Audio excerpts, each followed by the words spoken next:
গল্প রাতের শেষ ট্রেন। রাত প্রায় ১-২টা। রাহুল কাজ শেষে ট্রেন স্টেশনে এসেছে, কিন্তু আশেপাশে কেউ নেই। স্টেশনটা যেন অদ্ভুতভাবে নির্জন হয়ে আছে।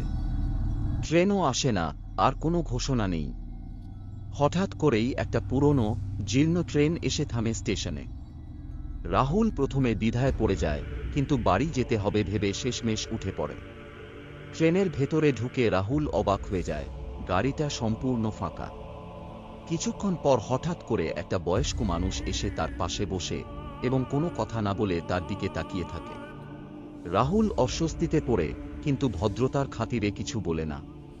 কিছু সময় পর সেই বয়স্ক ব্যক্তি হেসে বললেন, আমরা তো একই ট্রেনেই আছি, তাই না?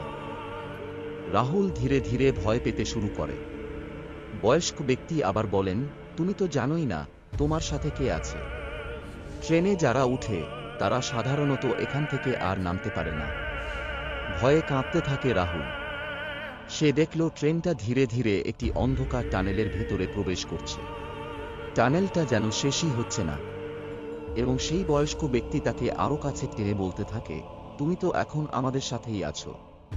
রাহুল ভয় পেয়ে টানেলের মধ্যে ঝাঁপ দেয়। পরদিন সকালে লোকেরা স্টেশনে আসে এবং দেখে রাহুল ট্র্যাকের পাশে অচেতন হয়ে পড়ে আছে।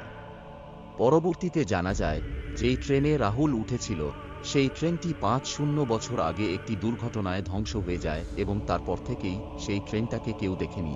শুধু রাতের বেলা নির্জন স্টেশনে কিছু মানুষ সেই ট্রেনটি দেখে এবং রহস্যময়ভাবে নিখোঁজ হয়ে যায়।